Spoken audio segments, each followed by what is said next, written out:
Bismillahirrahmanirrahim. Assalamu alaikum. This is Amanullah. You're watching my YouTube channel Dr. Aman's video. Dear viewer, आज हम discuss करेंगे American society for clinical pathology यानी कि AACP के website को।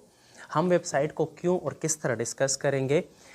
हम AACP की वेबसाइट को इसलिए डिस्कस करेंगे कि मैंने कुछ महीने पहले एक इंट्रोडक्टरी वीडियो बनाई थी AACP पे कि American society for clinical pathology जो है वो किस तरह की सर्टिफिकेशन करती है और कौन कौन से कैटेगरी में सर्टिफिकेशन करती है। तो उस वीडियो पे जो सबसे ज़्यादा क्वेश्चन आए थे वो ये क्वेश्चन आए थे कि क्या मैं इस लोगों ने डिफरेंट अपनी क्वालिफ़िकेशन बताए थे कि क्या मैं इन क्वालिफ़िकेशन के साथ एलिजिबल हूँ, अगर एलिजिबल हूँ तो कौन से सर्टिफिकेट के लिए एलिजिबल हूँ, क्योंकि वहाँ पे बहुत ज़्यादा कैटेगरीज़ में सर्टिफिकेशन हो रही है जो हम आगे डिस्कस करेंगे। तो इसलिए मैंने ये डिसाइड किया कि मैं आप सारे लोगों को लेकर जाऊं AACP के वेबसाइट पे और उस वेबसाइट्स में जो डिफरेंट टैब्स है तो मैं आपको उनका फंक्शन और उनकी क्रेडिबिलिटी बताऊं कि कौन सी चीज़ें अगर कोई बंदा AACP का सर्टिफिकेट लेना चाहता है तो उसके लिए कौन से टैब्स जो है या कौन से पोर्शन जो है वेबसाइट के वो इम्पोर्टेंट है। क्योंकि वैसे तो AACP का वेबसाइट बहुत बड़ा है, उसमें आपको बहुत ज़्यादा चीज़ें मिलती है, लेकिन सर्टिफिकेट के हवाले से जो चीज़ें इंपॉर्टेंट हैं मैं सिर्फ उन पॉइंट्स को आपके सामने एक्सप्लोर करूंगा।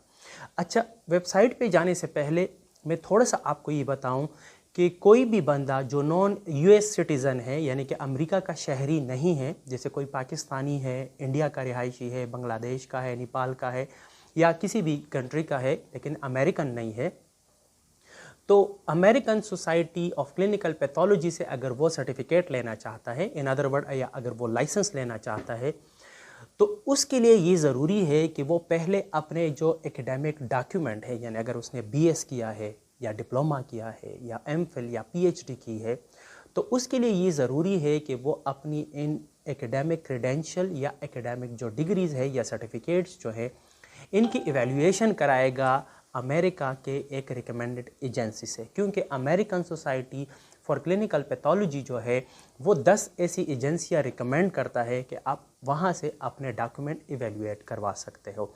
इस प्रोसेस का मतलब क्या है और ये स्टेप क्यों कराती है American society for clinical pathology, वो इसलिए कराना चाहती है कि वो ये इंश्योर कर ले कि आप जिस BS पे या जिस किसी भी एकेडमिक सर्टिफिकेट पे जिस सर्टिफिकेट के लिए अप्लाई कर रहे हैं तो क्या वो सर्टिफिकेट जो है वो हमारा जो सिस्टम है, एजुकेशन सिस्टम है यानी अमेरिका का, क्या वो उसके लेवल के इक्विवेलेंट है या नहीं है। यानी कि अगर आप BS पे अप्लाई कर रहे हैं तो वो ये देखना चाहते हैं कि आपने BS में जो सब्जेक्ट और जो क्रेडिट आवर्स पढ़े हैं तो क्या वो अमेरिका सिस्टम में अमेरिका के BS के मुताबिक या उसके इक्विवेलेंट है या नहीं है। तो इसलिए ये जो स्टेप है डॉक्यूमेंट इवैल्यूएशन का, इसका AACP से कोई लेना देना नहीं है।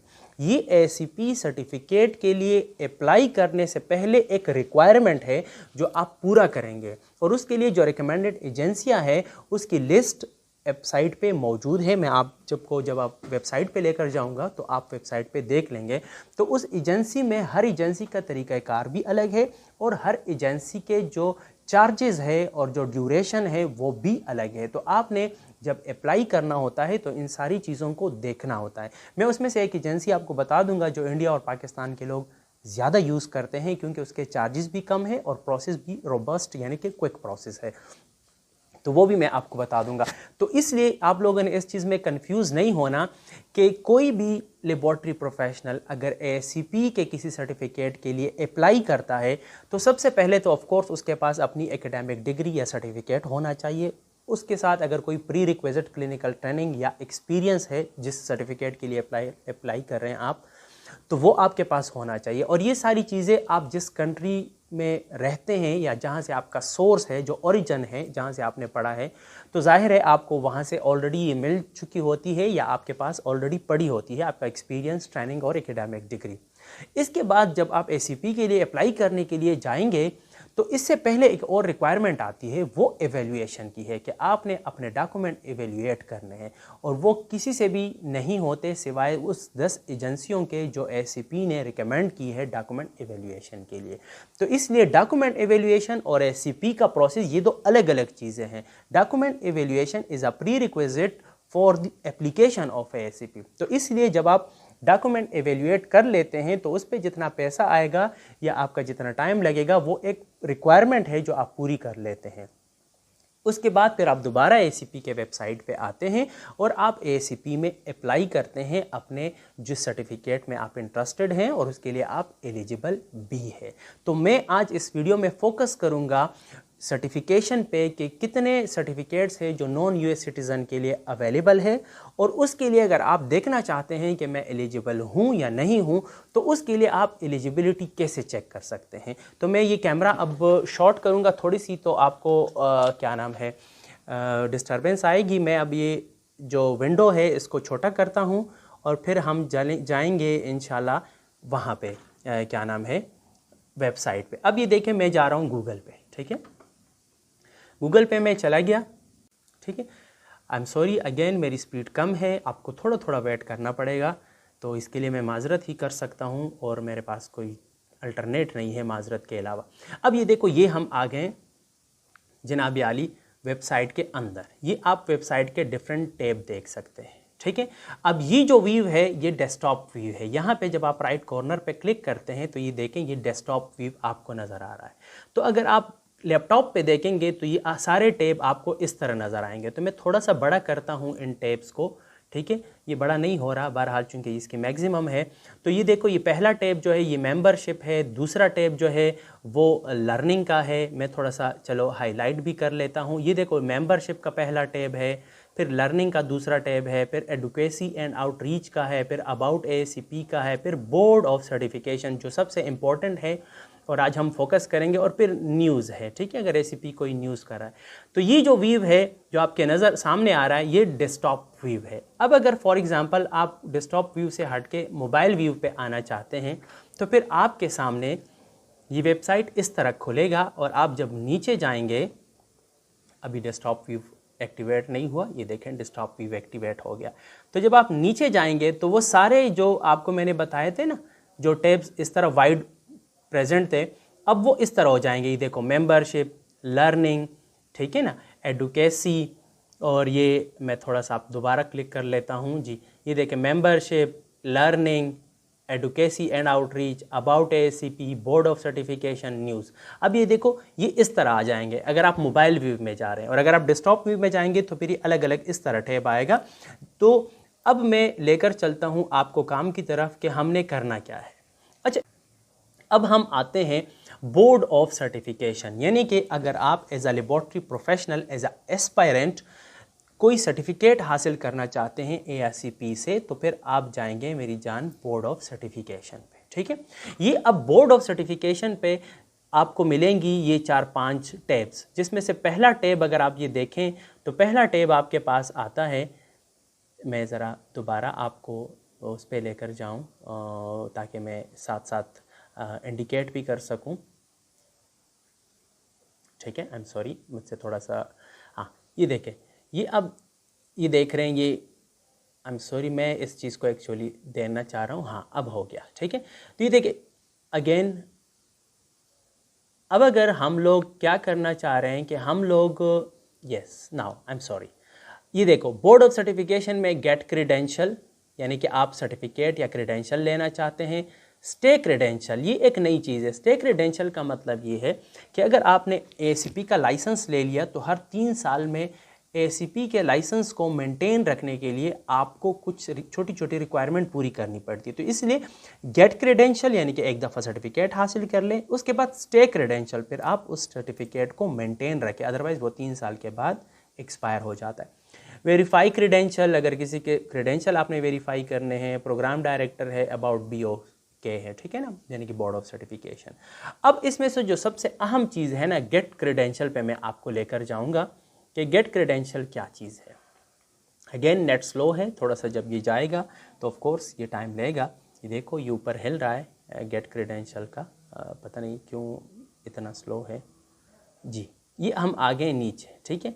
अब ये देखो वो जो सारे टैब थे ना वो हमारे पास नीचे आ जाएंगे। देखिए अबाउट, BOC, गेट क्रेडेंशियल, ये आप देख रहे हैं ना, तो ये इस तरह हो जाएंगे। ये देखो स्टे क्रेडेंशियल। अब हम जाते हैं कि नहीं हमें गेट क्रेडेंशियल, हमने सर्टिफिकेट लेना है या हम लाइसेंस लेना चाहते हैं, तो गेट क्रेडेंशियल में हम लोग चले गए, ठीक है। अब गेट क्रेडेंशियल में जो सबसे अहम चीज़ है ना, ये टैब्स आपके पास आएंगे। अगर आप डेस्कटॉप व्यू में देखेंगे तो ये वे टैब्स ऊपर इस तरह अलग अलग लगे होंगे। इसमें देखो, इसमें ये बताते हैं कि सर्टिफिकेट एग्ज़ाम प्रोसेस कैसे होगा, ठीक है ना। ये आप जो पहला आप देख रहे हैं ना, ये आपको बता रहे हैं कि एग्ज़ाम सर्टिफिकेट प्रोसेस कैसा होगा। यूएस सर्टिफिकेशन, अच्छा जितने भी नॉन यूएस सिटीज़न हैं ना, उन्होंने यूएस सर्टिफिकेशन पे कोई टाइम ज़ाया नहीं करना। ये सिर्फ उन लोगों के लिए हैं जो यूएस सिटीज़न हैं। और ये वाला जो है ये हमारे लिए सबसे ज़्यादा रेलेवेंट है, इंटरनेशनल सर्टिफिकेट, क्योंकि जो नॉन यूएस सिटीज़न को एसीपी जो सर्टिफिकेट या अगर आप उसे लाइसेंस कहते हैं लाइसेंस देती है, तो उसके लिए वो वर्ड यूज़ करते हैं ASCPI, American society for clinical pathologist international.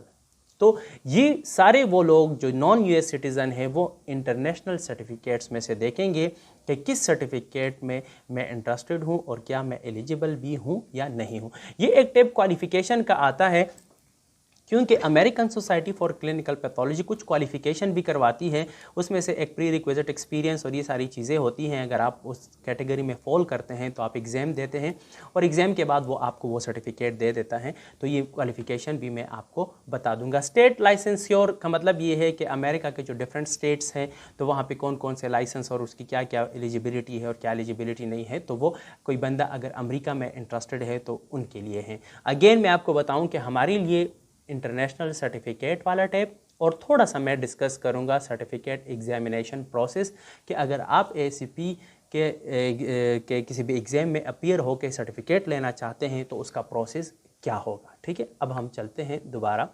Certificate examination process में।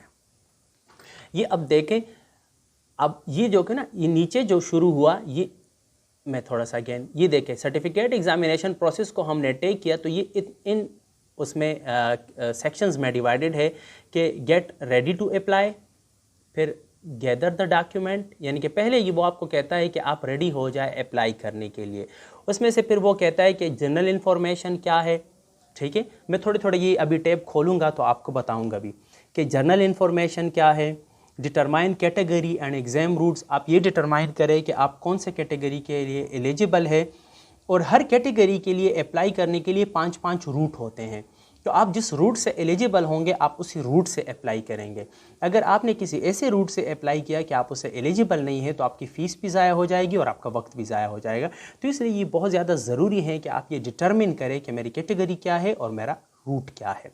ठीक है, फिर ये नीचे तीसरा है कि compare US and international certification. अगर कोई बंदा इंटरेस्टेड है कि भाई यूएस सिटीज़न को जो एसीपी वाले सर्टिफिकेट देती है और इंटरनेशनल वालों को सर्टिफिकेट देती है उनमें फ़र्क क्या है, तो इसमें थोड़ा बहुत फ़र्क है।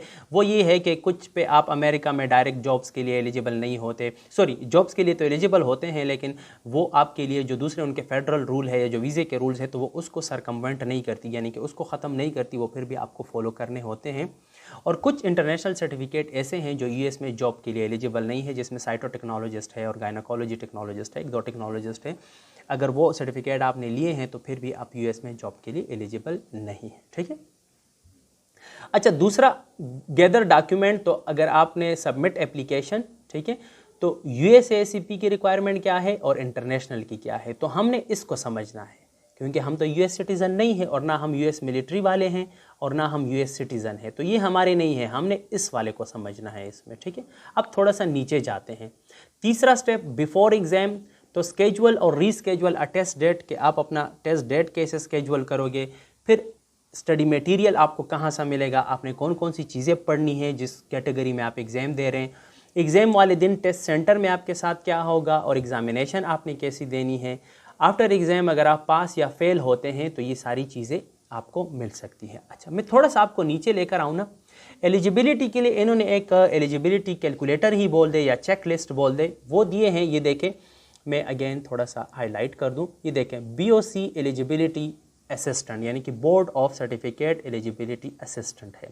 ठीक है ना, तो BOC offer a variety of professional certificate and each one has its own set of requirement. तो इसीलिए check out BOC eligibility assistant to help you determine if you meet current eligibility requirement for US certification.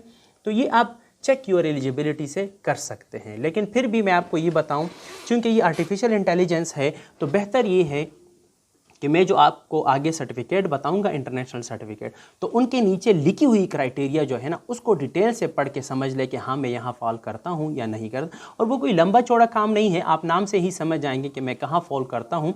मैं जब आगे आपको लेकर जाता हूँ तो आप देख लेंगे, ठीक है। ये बेसिक वो सारी रिक्वायरमेंट है। अब मैं आपका इस पे टाइम ज़ाया नहीं करता, मैं डायरेक्टली आपको लेकर आता हूँ इंटरनेशनल सर्टिफिकेट पे। ये आप देख रहे हैं ना, अब मैं ये वाला क्लिक करूँगा, ये इंटरनेशनल सर्टिफिकेट। इसमें आपको मैं ये बताऊंगा कि कौन कौन से सर्टिफिकेट वो इंटरनेशनल कैंडिडेट को देती है और उन सर्टिफिकेट्स के लिए बुनियादी एलिजिबिलिटी क्या है, और आप अपनी एलिजिबिलिटी इंडिया और पाकिस्तान या कहीं से भी बैठ के कैसे चेक कर सकते हैं, ठीक है। अब मैं आपको लेकर चलता हूँ इंटरनेशनल सर्टिफिकेशन। ये देखो मैंने क्लिक किया। अच्छा, इसके नीचे ये 3 टैब्स खुलेंगे। देखो हाईएस्ट वॉल्यूम सर्टिफिकेट, मैं थोड़ा सा अगेन क्लिक करता हूँ। ये देखो highest volume certificate. Highest volume certification का मतलब ये है कि पूरी दुनिया से इन 4 सर्टिफिकेट के लिए सबसे ज़्यादा अप्लाई होता है। दो के ये, अच्छा मैं थोड़ा सा अपने व्यूअर को यहाँ ये भी बताऊँ कि इंटरनेशनल सर्टिफिकेट को 3 कैटेगरीज में डिवाइड किया गया है। टेक्नीशियन की कैटेगरी, टेक्नोलॉजिस्ट की कैटेगरी और स्पेशलिस्ट की कैटेगरी। टेक्नीशियन की कैटेगरी के लिए बेसिक रिक्वायरमेंट डिप्लोमा है, टेक्नोलॉजिस्ट की कैटेगरी के लिए बेसिक रिक्वायरमेंट BS है, और स्पेशलिस्ट की रिक्वायरमेंट के लिए जो बेसिक क्राइटेरिया है वो MS या PhD है, ठीक है ना। लेकिन ये जो हाई वॉल्यूम है, तो ये तीनों कैटेगरी से वो सर्टिफिकेट है जिनके लिए पूरी दुनिया से सबसे ज़्यादा अप्लाई होता है, ठीक है। अदरवाइज ये कैटेगरीज इस तरह है, मैं आपको ये बताऊँ। ये देखो जो मैंने अभी जिक्र किया ना, ये इस तरह है। ये देखो टेक्नीशियन सर्टिफिकेट, टेक्नीशियन में 3 कैटेगरी है, HT, MLT, PBT। अब ये मैं आगे खोलूंगा कि HT क्या है, MLT क्या है, PBT क्या है, ताकि फिर आगे आप खुद कर सके। दूसरी कैटेगरी है टेक्नोलॉजिस्ट या साइंटिस्ट सर्टिफिकेट। इसमें BB, C, CG, CLM, ये मैं एक एक खोलूंगा, 2-3 खोलूंगा इसमें से, बाकी फिर आप खुद कर सकेंगे। और स्पेशलिस्ट सर्टिफिकेशन, ये 3 वो जो हाई वॉल्यूम था वो तो इन तीनों में से उठा के जिन सर्टिफिकेट के लिए पूरी दुनिया से सबसे ज़्यादा अप्लाई होता है, तो वो 4 सर्टिफिकेट उन्होंने मेंशन किए थे कि सबसे हाईएस्ट वॉल्यूम की सर्टिफिकेशन इन तीनों की सर्टिफिकेशन हुई है, ठीक है। अब मैं आपको लेकर चलता हूँ एक एक, जैसे टेक्नीशियन में हम जा रहे हैं। अब ये देखो मैं HT वाले को क्लिक कर रहा हूँ, ये मैंने HT वालों को क्लिक किया। देखो अब HT क्या है, eligibility route for international histo technician. देखो ASCPI लिखा हुआ है, मैं थोड़ा सा अगेन थोड़ा सा हाईलाइट कर दूं, ठीक है ना मेरे, ताकि व्यूअर आसानी से समझ सके। ये देखो ये छोटा सा I लिखा हुआ है, यानी कि ये इंटरनेशनल सर्टिफिकेशन। और ये HT क्या है, हिस्टो टेक्नीशियन है।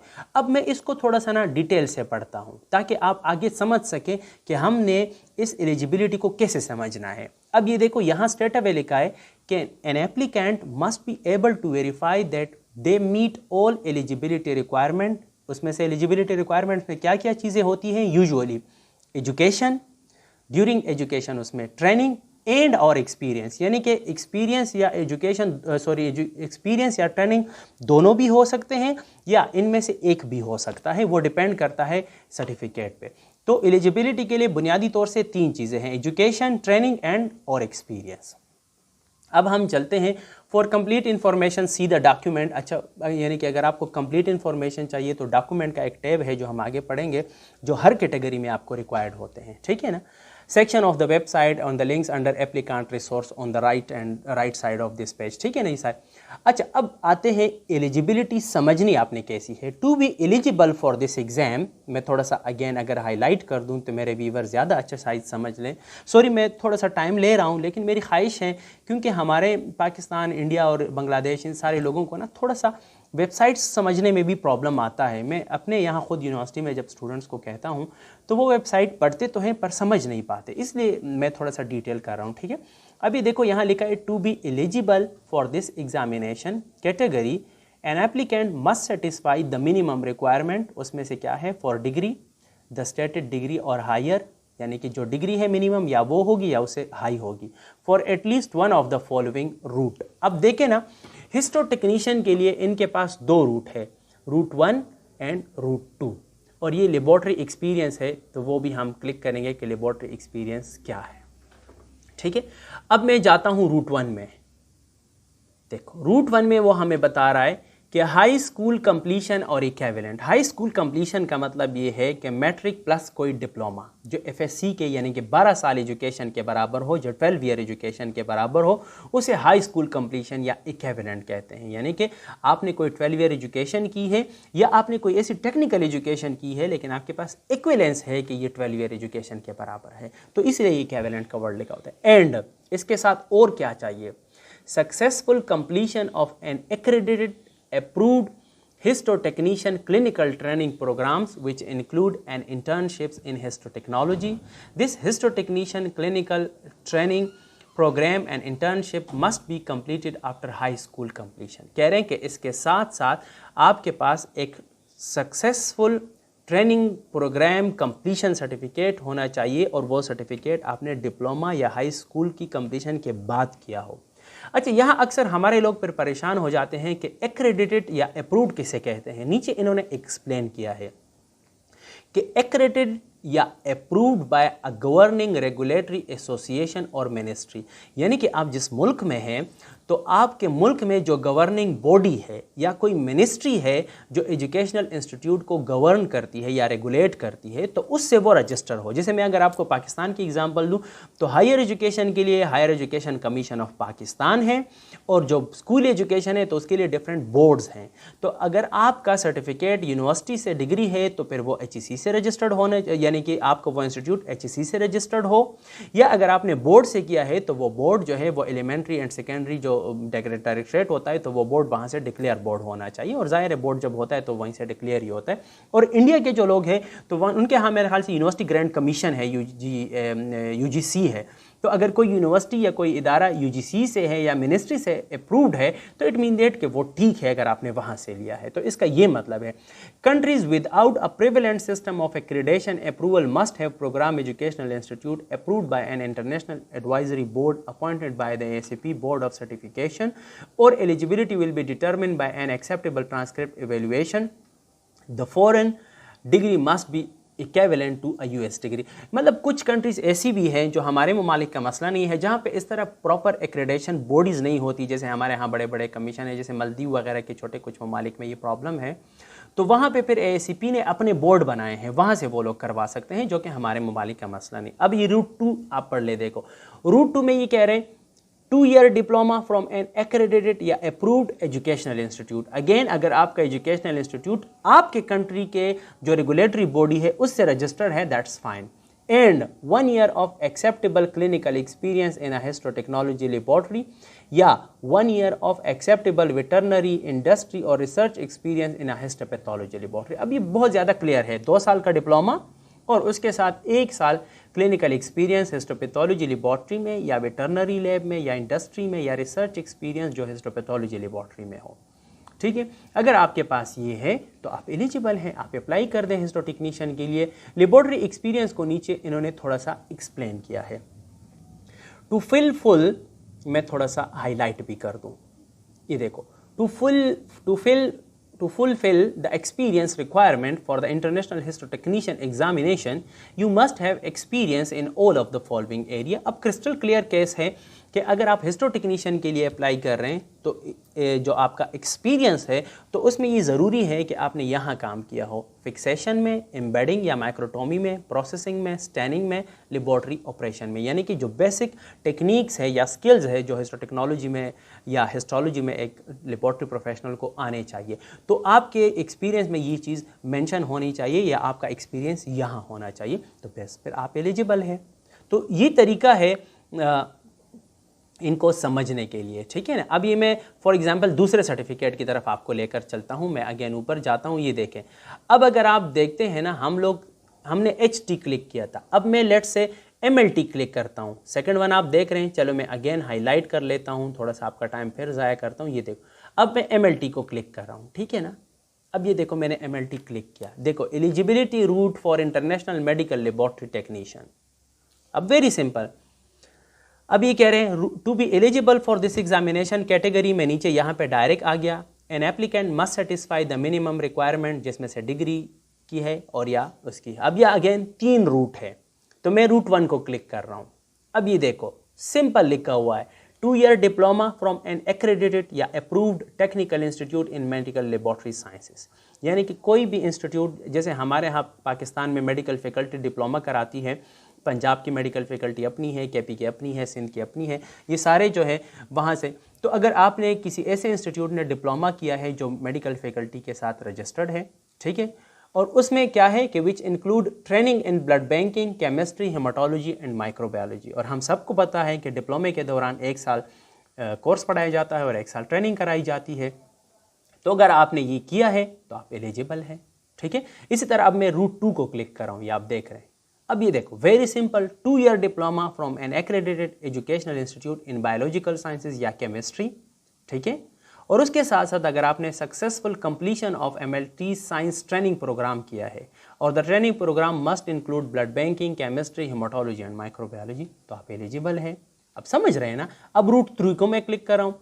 अब 2 year डिप्लोमा आपने किया है एजुकेशनल इंस्टीट्यूट बायोलॉजिकल साइंसेज में या केमिस्ट्री में, और 3 year एक्सेप्टेबल क्लिनिकल एक्सपीरियंस आपने किया है किसी एक्रेडिटेड या अप्रूव्ड लेबोरेटरी में, और एक्सपीरियंस मस्ट इंक्लूड। अब इसको मैं थोड़ा सा क्लिक करता हूँ, ये देखो ना, ये कह रहे हैं एक्सपीरियंस इन अ लेबोरेटरी, ठीक है, experience must include blood banking, chemistry. अब यहाँ अगेन हमारे लोग सोचते हैं कि यार जो एक्रेडिटेड या अप्रूव्ड लेबोरेटरी का क्या मतलब है। इसका बहुत सिंपल मतलब है, यानी कि आप ही के मुल्क में, पाकिस्तान में, इंडिया में, बांग्लादेश में, श्रीलंका में, आप ही के मुल्क में जो अगर कोई रेगुलेटरी बॉडी है जो लेबोरेटरी को मॉनिटर करती है, जैसे मैं अपने प्रोविंस खैबर पख्तूनख्वा पाकिस्तान से एक एग्जांपल देता हूं।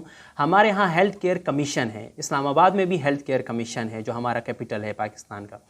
तो हेल्थ केयर कमीशन जो है वो लेबोरेटरीज़ की रजिस्ट्रेशन करती है। तो अगर कोई लेबोरेटरी हेल्थ केयर कमीशन से रजिस्टर्ड है तो ये एक्रेडिटेड या अप्रूव लेबोरेटरी है, और उसकी एक्सपीरियंस जो है वो ACP मानती है। और यही अप्लाई होता है इंडिया वालों की भी, कि अगर उनकी वहाँ पे किसी ऐसी लेबोरेटरी से आपने एक्सपीरियंस किया है जो आपके किसी कंट्री में इसके इक्विवेलेंट बॉडी से रजिस्टर्ड है, तो दैट इज़ फाइन, वो मान लेते हैं। एक्रेडिटेड और अप्रूवल का ये मतलब होता है, ठीक है। अब मैं थोड़ा सा जाता हूँ, ये हो गए हमारे पास टेक्नीशियन के। अब मैं थोड़ा सा आता हूँ टेक्नोलॉजिस्ट पे, ठीक है ना। ये देखें, अब आप आ रहे हैं, हम मेरी जान यहाँ नीचे आ रहे हैं टेक्नोलॉजिस्ट पे। ये देखो टेक्नोलॉजिस्ट पे हम पहुँच गए। मैं अगेन थोड़ा सा हाईलाइट करता हूँ मेरे बच्चों के लिए, ये देखें ना, ठीक है, टेक्नोलॉजिस्ट या साइंस।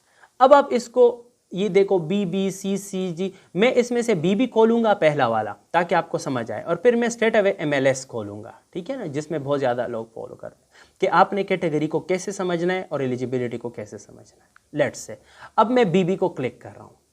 BB का मतलब ये है, आप देख रहे हैं BB ऊपर आ रहा है, ये देखो, हाँ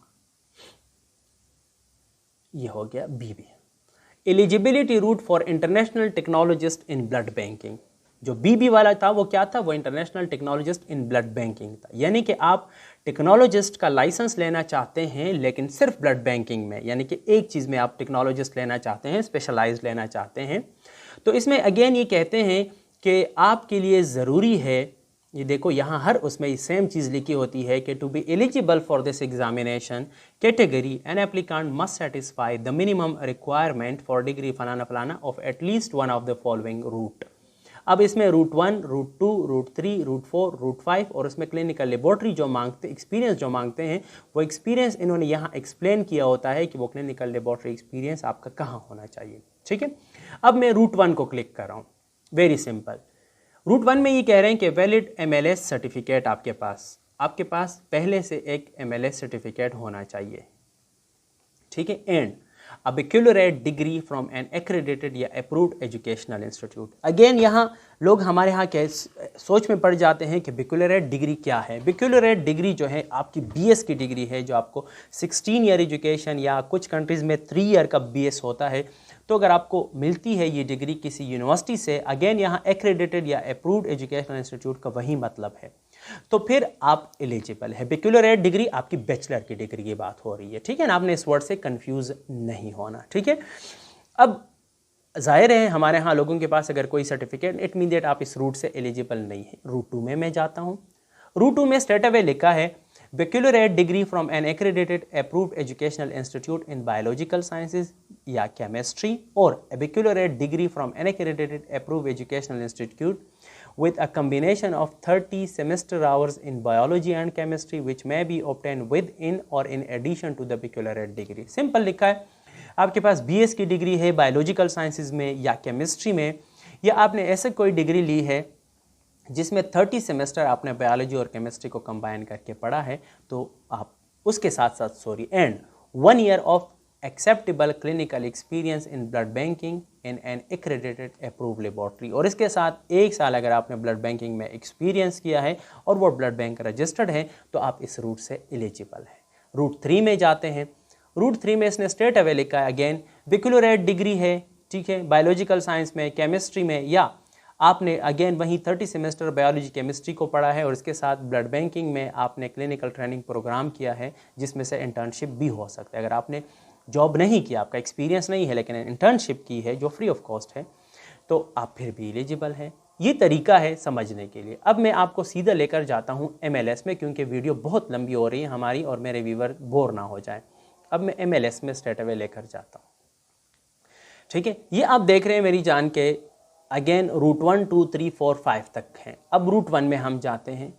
स्ट्रेट अवे लिखा है बैक्लॉरेट डिग्री यानी बैचलर डिग्री किसी रजिस्टर्ड इंस्टीट्यूट ने किस चीज़ में, इन मेडिकल लेबोरेटरी साइंसेज में या बायोलॉजिकल साइंसेज में या केमिस्ट्री में, ठीक है। आगे लिखा है कि successful completion of a medical laboratory science training program, जो डिग्री में आप क्लिनिकल रोटेशन करते हैं। The training programme must include blood banking, chemistry, haematology and microbiology, और वो इन सब सेक्शन में आपने किया हो। ये देखो यहाँ इन्होंने MLS के साथ 2 स्टार लगाए हैं, तो नीचे हम देखते हैं कि 2 स्टैरिक्स का क्या मतलब है। तो degree diploma in MLS include medical technology, medical laboratory sciences, clinical laboratory sciences and biomedical laboratory sciences.